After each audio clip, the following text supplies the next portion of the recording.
দুনিয়ার মুসলমান গভীর মনোযোগ। আমার আগের বক্তা জনাব হযরত মাওলানা মুশাররফ হোসেন আনসারী সাহেব, উনি সৃষ্টি জগতের কিছু কথা আলোচনা করতেছিলেন। রব্বে কারীম দুনিয়ার মধ্যে যখন মাখলুকাত পাঠাইলেন, আল্লাহ রাব্বুল আলামিন সব মাখলুকাতকে সামনে নিয়ে বলেছিলেন, আলাস্তু বিরাব্বিকুম, আমি কি তোমাদের রব কিনা? আমি ওনার আলোচনাটা শুনেছিলাম। এই যে ওখান থেকে যদি আলোচনা শুরু করি আপনাদের বুঝতে ভালো হবে। মুসলমান দরকার হলে একটা আলেম যখন ছেড়ে দিবেন, তার কথা মতো সেই জায়গা থেকে যদি আলোচনা শুরু হয়ে যায়, আমার শ্রোতা ভাইয়েরা বুঝতে পারবে ভালো আলোচনার মোড় সেদিকে ঘুরে থাকবে। জনগণ কিছু না কিছু অনুভব করতে পারবে। জোরে জোরে চিল্লায় বলো আল্লাহু আকবার। সমস্ত রুহের জগৎকে ডাকতে বললেন। উনি বললেন, মুসলমান বালা কালু বালা, আমি স্বীকার করলাম আপনি আমাদের রব, আপনি আমাদের প্রভু। উনি শুধু এই আলোচনাটার মধ্যে মজার একটা আলোচনার ভিতরে গিয়েছিলেন। আমার দাদু ভাইয়েরা, বন্ধুরা, আনোয়ারপুরের বাবারা, গভীর মনোযোগ। সমস্ত জাতি, সমস্ত মাখলুকাত, কারণ আমার আল্লাহ হলো স্রষ্টা, আমরা হলাম সৃষ্টি।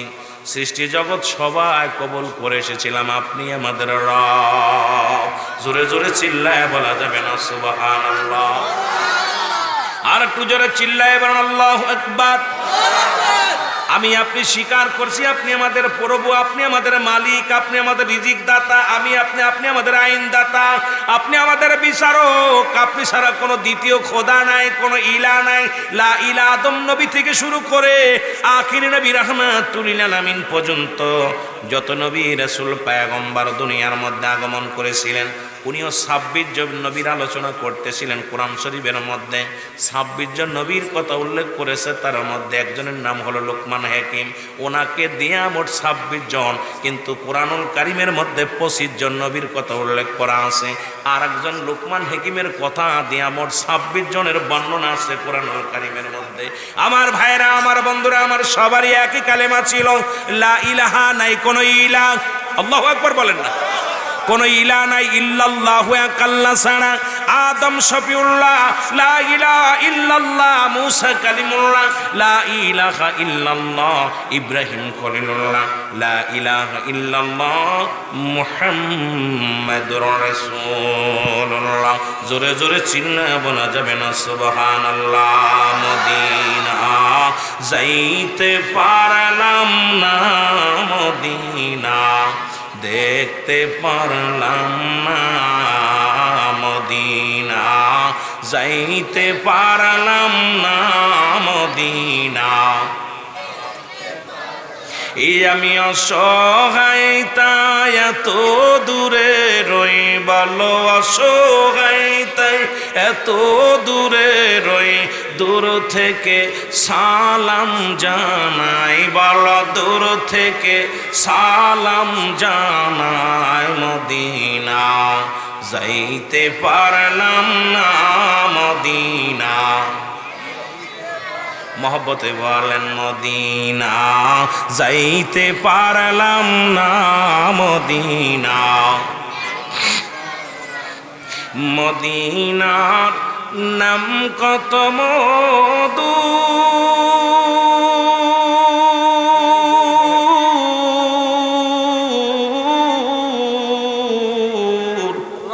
মদিনা আর যে কত দূর।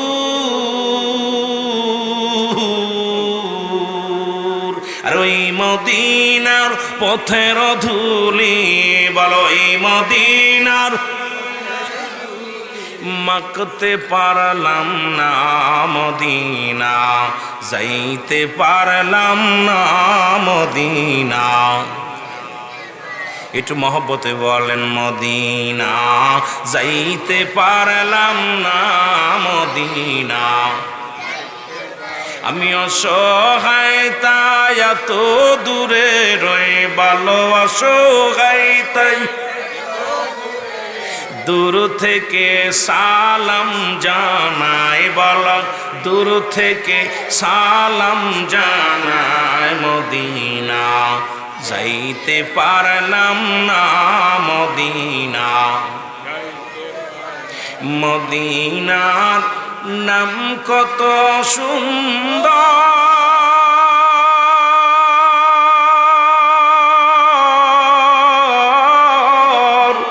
মদিনা কেড়েছে অন্তর,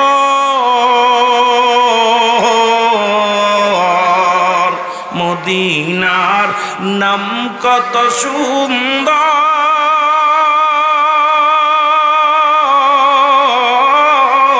মদিনা কেড়েছে অন্তর।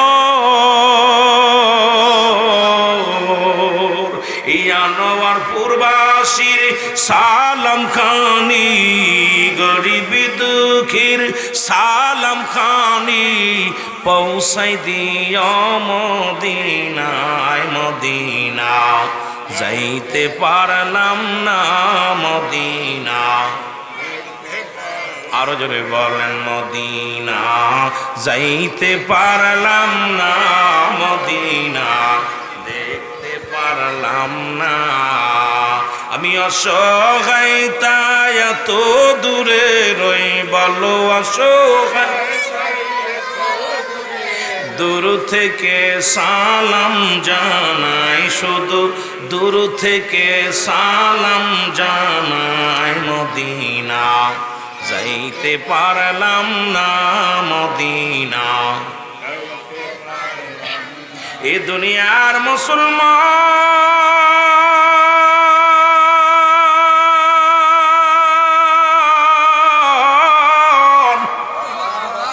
আমি আলোচনা কই থেকে কই যাই খেয়াল রাখবে গো। রহমতের নবীর পাগল আশিক নাম হলো হযরতে ফারুক। সুবহানাল্লাহ। নাম কি? হযরতে ফারুক। নবীর কেমন পাগল ছিল, ইসলামের কেমন পাগল ছিল, কারণ উনি পড়ে নিয়েছিলেন, পড়েন আশহাদু আল্লা ইলাহা ইল্লাল্লাহু ওয়াহদাহু লা শারীকা লাহু ওয়া আশহাদু আন্না মুহাম্মাদান আবদুহু ওয়া রাসূলুহু লা ইলাহা ইল্লাল্লাহু মুহাম্মাদুর রাসূলুল্লাহ। জোরে জোরে চিল্লায় বলেন সাল্লাল্লাহু আলাইহি ওয়াসাল্লাম। এ যুবক দিলের কান্ডা লাগা শোনো গো, হযরতে ফারুক 5 ওয়াক্ত নামাজ জামাতের সঙ্গে আদায় করে গো। সালাত নামাজ আল্লাহর দরবারে শুকরিয়া আদায় করে, সালাত আদায় করে।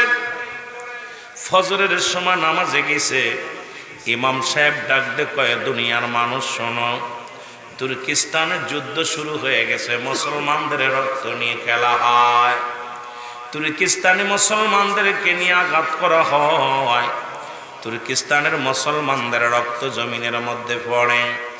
তোমরা শোনো শোনো, তুর্কিস্তানের জন্য দোয়া করো আল্লাহর দরবারে, তুর্কিস্তানের মুসলমানদের জন্য হেফাজত করে আমার আল্লাহ।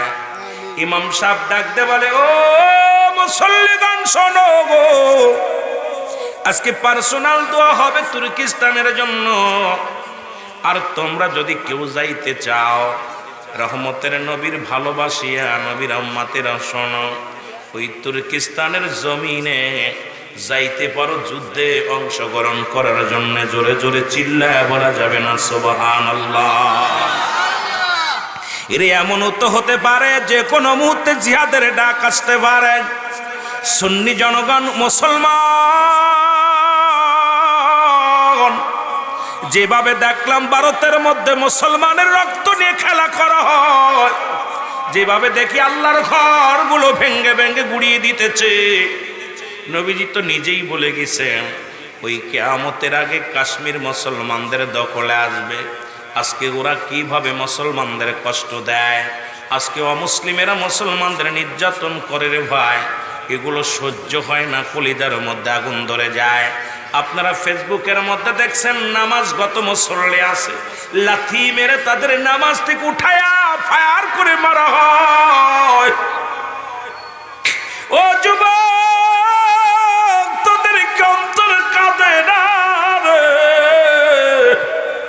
হবিগঞ্জের আনোয়ারপুরের মুসলমানদের বইলা যায় যে কোনো মুহূর্তে জিহাদের ডাক আসতে পারে, জীবনকে বাজি রেখে অমুসলিমদের সঙ্গে লড়তে হতে পারে। জোরে জোরে বলেন ঠিক কিনা? আর একটু জোরে জোরে চিল্লায় বলো আল্লাহু আকবার। বাংলাদেশের মুসলমান বাংলাইনা দে তাহারে আমি কোন সাধনে পাব নবীরে, আমি কোন সাধনে পাব রাসূল রে, আমি রাসূল প্রেমে বাজব না তোরা আইনা দে তাহারে। আল্লাহ আল্লাহ আমি যে চরণে করলাম রে সাধন, যার আশাতে কাটাইলাম জীবন। ও আল্লাহ আল্লাহ আল্লাহ আল্লাহ জ্বালায়া হৃদয়ে আগুন, জ্বালায়া হৃদয়ে আগুন, ভুইলা সে কি আমারে, হার ভুইলা সে কি আমারে, রাসূল বিনে বাজব না তোরা আইনা দে তাহারে। আল্লাহ আল্লাহ উম্মতের কান্ডারি এই নবী, উম্মতের দরদি নবী, আরে উম্মতের কান্ডারি নবী, আরে উম্মতের দরদি নবী। আরে কঠিন দিনে তারাইবে, কঠিন দিনে তারাইবে নূর নবীজি আমারে, হার নূর নবীজি আমারে, রাসূল প্রেমে বাজব না তোরা আইনা দে তাহারে। আল্লাহ আল্লাহ আমি কোন সাধনে পাব নবীরে, আমি কোন সাধনে পাব নবীরে, আমি রাসূল প্রেমে বাজব না তোরা আইনা দে তাহারে। আল্লাহ আল্লাহ আল্লাহ আল্লাহ উম্মতের দরদি নবী, উম্মতের দরদি নবী, আইনা দাও ভাই আমারে, হার আইনা দাও ভাই আমারে, রাসূল প্রেমে বাজব না তোরা আইনা দে তাহারে। আল্লাহ আল্লাহ হায় হায় জোরে।